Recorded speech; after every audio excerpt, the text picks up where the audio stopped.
खबर उत्तर प्रदेश के जनपद फिरोजाबाद से है, जहां फिरोजाबाद जिले के प्रसिद्ध हुसैनी स्थित श्री वैष्णो देवी धाम मंदिर ट्रस्टियों में आपसी विवाद और गहराया। पत्रकार वार्ता कर ट्रस्ट के महासचिव संतोष कुमार अग्रवाल ने अपने ऊपर लगाए गए आरोपों को बताया निराधार। बताते चलें कि कुछ दिन पूर्व श्री वैष्णो देवी धाम मंदिर के 5 ट्रस्टियों ने पत्रकार वार्ता कर संतोष कुमार अग्रवाल पर आरोप लगाया था कि माता रानी के मुकुट के नाम पर दान लेने के लिए उन्होंने अपने निजी मोबाइल नंबर का बैनर मंदिर परिसर में लगवाया। आज उन्होंने भी प्रेस वार्ता कर डाली और क्या कुछ कहना था उनका और पूरे आरोपों पर निराधार साफ तौर पर इनकार करते हुए क्या कुछ कहना था उनका, आप स्वयं देखिए हमारे संवाददाता हर्षित शर्मा की इस खास रिपोर्ट में।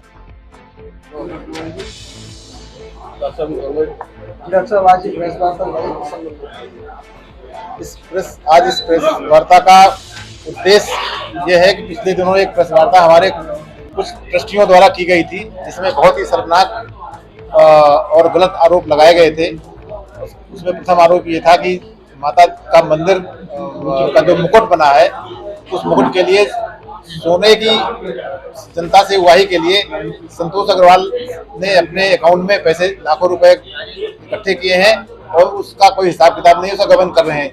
ऐसा आरोप लगा के उन्होंने मंदिर की प्रतिष्ठा को धूमिल करने का प्रयास किया गया था। तो आज का वार्ता का उद्देश्य यही है कि जो ये आरोप लगाए थे, यहाँ पे जितने लोग बैठे हैं आपके सामने, ये मंदिर के भी पदाधिकारी हैं और साथ ही साथ समाज के प्रतिष्ठित लोग हैं, जिनके बारे में कोई एक पैसे के गबन की बात नहीं, पब्लिक में कोई भी एक पैसे गबन की बात नहीं कर सकता है। तो जो आरोप उस प्रेस वार्ता में लगाए गए थे बिल्कुल निराधार और झूठे थे।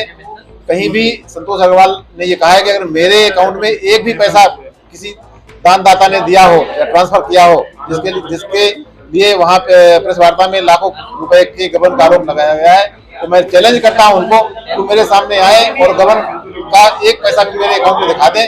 अगर वो इसके लिए तैयार है दिखाने के लिए, तो मैं अपना ट्रस्ट से इस्तीफा दे दूंगा और मंदिर में पैर नहीं रखूंगा। और ये उनको साबित करना होगा। अगर नहीं साबित करते हैं तो मैं उनके ऊपर मानहानि का दावा करूंगा। जमीन का मामला सामने, हाँ बिल्कुल है।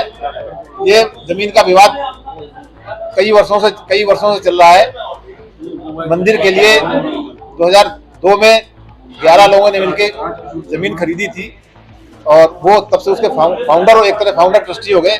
आज भी ये जमीन 11 लोगों के नाम ही है। कई बार प्रयास किया गया कि इस जमीन को मंदिर को दान दे दिया जाए, लेकिन उसमें से हमारे कुछ ट्रस्टी तैयार नहीं थे मंदिर में जमीन दान देने के लिए, तो मामला वहीं का वहीं अटका हुआ है। और अब वो मंदिर की जमीन की कीमत बहुत बढ़ गई है। जब हमने खरीदा था तब वो 20-22 लाख रुपए की थी, आज वो लगभग करोड़ों की संपत्ति है। उसकी अनुमान तो नहीं लगा सकते, पर उसमें 30,000 फुट में मंदिर बना हुआ है और 60,000 फुट खाली जमीन पड़ी हुई है, जिसमें पार्क बना हुआ है, गाड़ियां खड़ी होती हैं। अब हमारे कुछ ट्रस्टियों की निगाह ये है कि जो 60,000 फुट जमीन है, उनके नाम जरा बताएंगे? जरूर बताऊंगा। तो वो ट्रस्टी चाहते हैं कि इस जमीन का बंटवारा कर दिया जाए और हम उसमें अपना कब्जा अलग से बना लें। उन ट्रस्टियों में प्रमुखता से सुरेश कन्यानी है, राजेश अग्रवाल है, मुकेश अग्रवाल है, गौरव राठौर है और एक कुशेव गुप्ता है। ये 5 लोग हैं जो दिल्ली रहते हैं, जिन्होंने मंदिर जगह बंटवारे के लिए एसडीएम कोर्ट टूंडला में एक रिट दायर की थी। जब हम लोगों ने प्रयास, मालूम पड़ा हमें, हमारे पास नोटिस आया, हमने प्रयास किया तो रिट खारिज हो गई इनकी। दोबारा इन्होंने फिर उसके लिए इन्हीं 5 लोगों के साइन से दोबारा इन्होंने उसमें रिट डाली है और वो मुकदमा आज भी विचाराधीन है। हम 11 में से 6 ट्रस्टी बिल्कुल नहीं चाहते हैं कि जमीन का बंटवारा हो। ये मंदिर की जमीन है, मंदिर के लिए दी गई है, खरीदी गई थी, ये मंदिर की ही बनी रहेगी, आजीवन मंदिर की बनी रहेगी। पर वो 5 लोग आज भी इसमें अटके हुए हैं कि नहीं, हम बंटवारा करा के रहेंगे और अपनी जमीन में कब्जा करेंगे। गतिरोध का कारण क्या है? क्यों गतिरोध है? जो बीच में आगा गतिरोध तो ही है कि हम नहीं चाह रहे मंदिर बटे। इसके पहले भी विवाद हो चुका है। मंदिर के विकास में कहीं ना कहीं अवरोध लगाया गया है। मंदिर में एक बैंक ने हमें परमिशन दी थी कि हम बैंक की वहाँ बिल्डिंग बनवा देंगे, पूरा खर्चा हम करेंगे और किराए में हम काटते रहेंगे। वहाँ पे ऑब्जेक्शन लगा दिया कि यहाँ कोई बैंक की बिल्डिंग नहीं बनेगी। एक रेस्टोरेंट बनाने की बात थी कि वहाँ शुद्ध, जैसे जैसे मंदिर प्रतिष्ठा बढ़ रही है, लोगों आना जाना ज्यादा हो रहा है, तो एक शुद्ध रेस्टोरेंट शाकाहारी बनवाया जाए और कम से कम उससे लोगों को सही प्रिपरेशन मिले। वहाँ भी आज भी वो स्टार्ट किया गया और स्टार्ट करने के बाद आज की उसके पिलर और दीवारें खड़ी हैं। पिछले लगभग 10 साल हो गए हैं। इसमें भी एक मुकदमा वहां दायर कर दिया गया टुंडा कोर्ट में, और उस पर स्टे ले लिया इन लोगों ने कि नहीं, यहाँ पे कोई रेस्टोरेंट नहीं बनेगा। तो ये निश्चित है मंदिर के विकास में बाधक बनते हैं, और ये उद्देश्य इनका इन लोगों का यही है कि हमें जमीन उसमें से हमारा बांट दिया, हम उसमें कब्जा करें। किशोर गुप्ता, मैं इस प्रकरण में केवल ये कहना चाहता हूँ,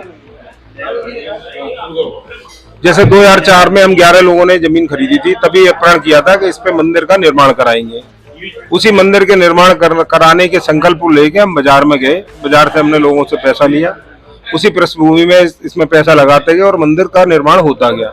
जब जब हमें पैसे की कमी महसूस हुई तो हमारे साथ कुछ लोग, हमें लगा कि कुछ लोगों को और जोड़ा जाए, तो हमने उसमें 21 ट्रस्टी और 8 संरक्षक जोड़े, जिनसे हमें अच्छी पैसा मिला, जिससे हमारा मंदिर का निर्माण हुआ।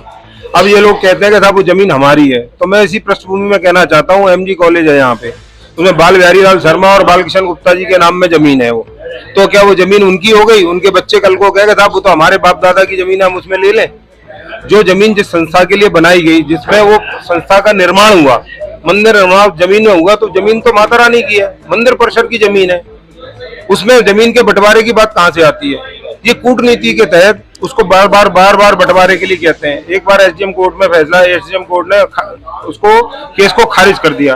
अभी उन्होंने रिसेंटली दोबारा से उसका मंदिर की जगह में बंटवारे के लिए केस डाला है, और इनके साथ जो 6 लोग हैं उनको भी गुमराह करके ये करा गया। इसमें 6 में से 2-4 लोग ऐसे हैं जिन्हें पता ही नहीं कि मंदिर की जमीन के लिए बंटवारा डाला गया, इसके लिए इनसे साइन कराए गए।